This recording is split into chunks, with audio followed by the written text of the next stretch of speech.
Hey there, welcome back to Ask Amy. I have a question today from Meeta.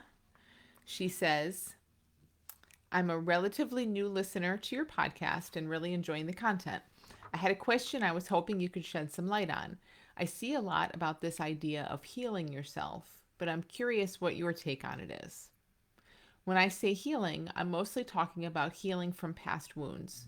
For example, I've heard people say that childhood wounds can never be fully healed. So I'm curious what your perspective is.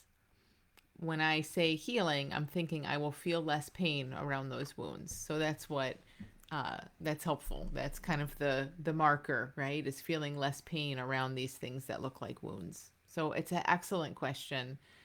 Um, you're right. I see this too, and and the thing is, I mean,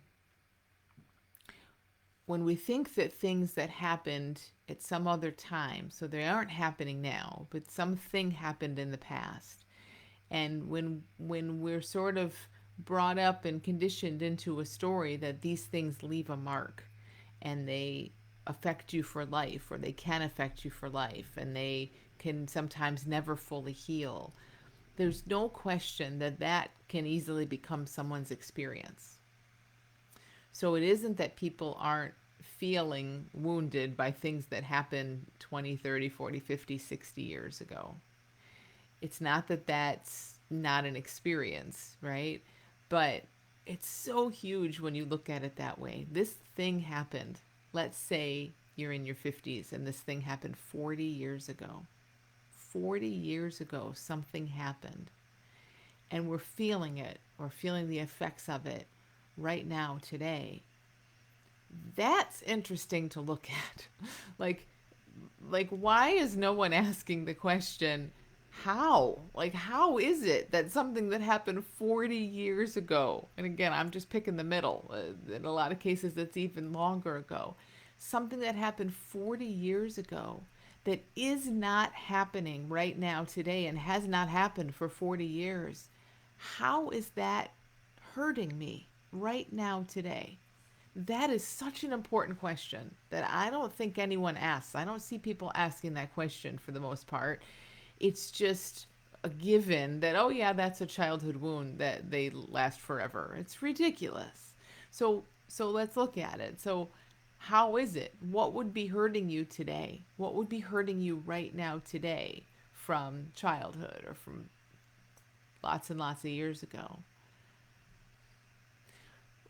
All we feel right now today is how life is showing up and the psychological experience that's showing up through us right now today.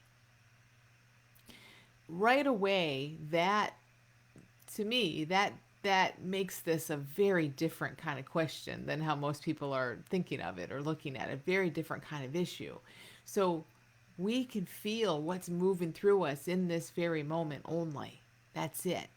Now, of course, let's take a little slight detour and look at how these, what a childhood wound even is, like what we're even talking about here.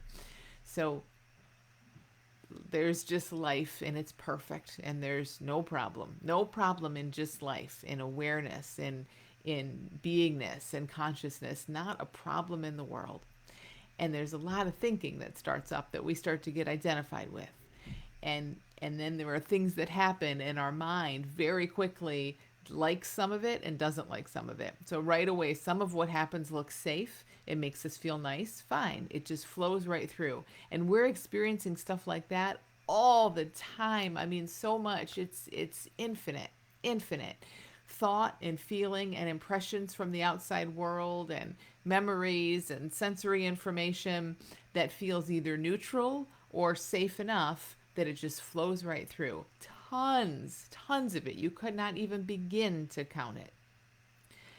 And some of that doesn't feel safe, or it hits us in a way, our mind tells a story about it that's like, this is not okay. You felt lonely when you were a little kid, let's say. Nope, can't have that. Never want to feel that feeling again.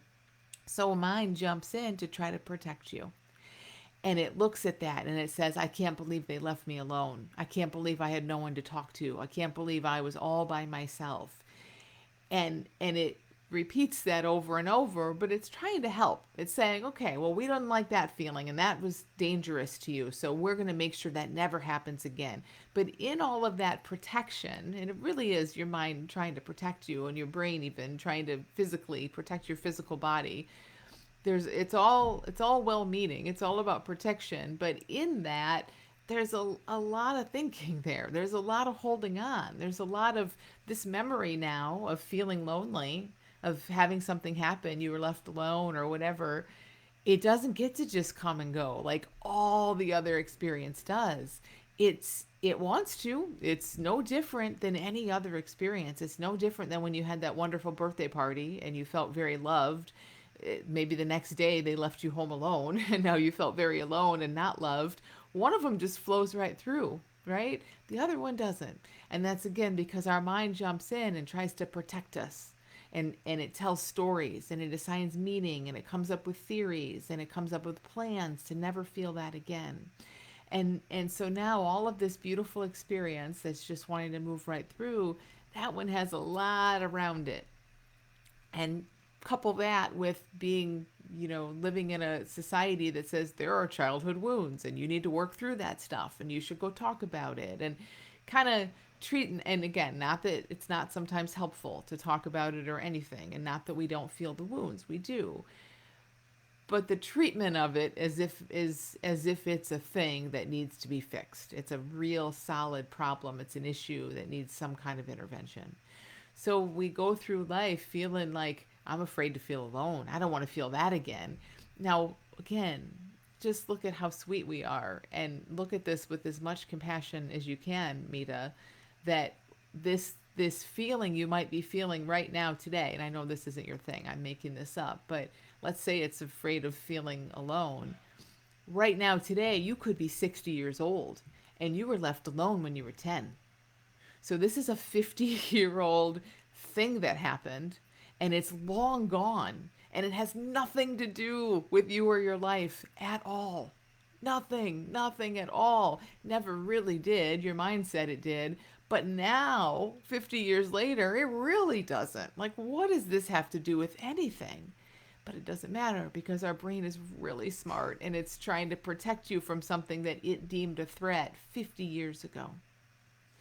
So seeing this, so now today in your life, wonderful, you're safe, there's no problem, but you feel a little bit of loneliness and your mind jumps on that and says, oh no, can't have that, I don't like to be alone, I don't like this, I don't like these people, I don't like these situations. And this is how our life gets smaller and smaller, all because of something that our mind said, not that was actually unsafe, not that was actually bad or problematic, but that scared us, that freaked your mind out a little bit, and it goes into overdrive to try to protect you forever. Forever sometimes. So so the freedom from this, that's a thing, right? That happens, but that it's only happening at the level of our psychology. The freedom from this comes, one, I think, from seeing, and I don't say that you have to fully understand all this or anything, but even just as little as I just said in a few minutes, having some sense that, oh, this is love, this is well-being, this is a mind thinking it's protecting me, there's no problem here, I don't have a loneliness issue, I'm not weak and afraid. It's just a mind in overdrive, doing what it thinks it needs to do, but I don't actually need that. It's not real protection and I don't need it. So having some sense of that, and I think most of all, seeing that we feel our psychological experience and we are not our psychology. So your mind can talk about loneliness or whatever your childhood thing is. It can come up with its theories about why it happened. It can try to protect you. And in any given moment, when you just are not like this into that story, or when your mind just falls quiet, or when it's really loud doing its thing, but you see that you're the space within which all of this is showing up. You aren't that conversation. You aren't the subject of this conversation. You aren't a thing that's separate from life that actually needs protection. No, that's all just thought. That's all just how a mind talks. So at the level of our psychology, it can look like there's a wound and I'm going to refer back to it. And I'm going to protect you from it. But all it takes, Mita, is 1 second, not even a second, of falling beyond your psychology, falling behind it, letting it play out however it plays out, and touching that space where there is no problem, there is no Mita, there is no childhood, because there is no time, there is no me now, here's me in my life now, and here's me in my life then. All of that is thought. All of it. All of it. So the average person, at least at some point, tends to live very identified with that. We live in this story that is all about me and my life and time and past and wounds and all of that. And I want you to see that is just simply psychology. That is not true life. That is not real. That is not how it is. And that is not who you are, any of us. That is how psychology works. That is how a mind talks. And because we've been so identified with how a mind talks, we lose sight of the fact that this isn't life. Kidding me? This isn't life. This is just a me and my life story that we start to think is true in life. But as soon as we start to get onto that, as soon as we see this more and more, and we start to see, oh no, I mean, I don't know what I am, but there's this awareness. There's an awareness of this talking. Sometimes it talks, sometimes it's quiet. Sometimes it tells this story, sometimes it tells that story. Who's aware of that? What's the space within which it's all rising and falling? What doesn't change? This is always changing. Even it's very repetitive, but it'll go to its story, it'll pick a different story. It's all over the place. What's aware of all this that doesn't change?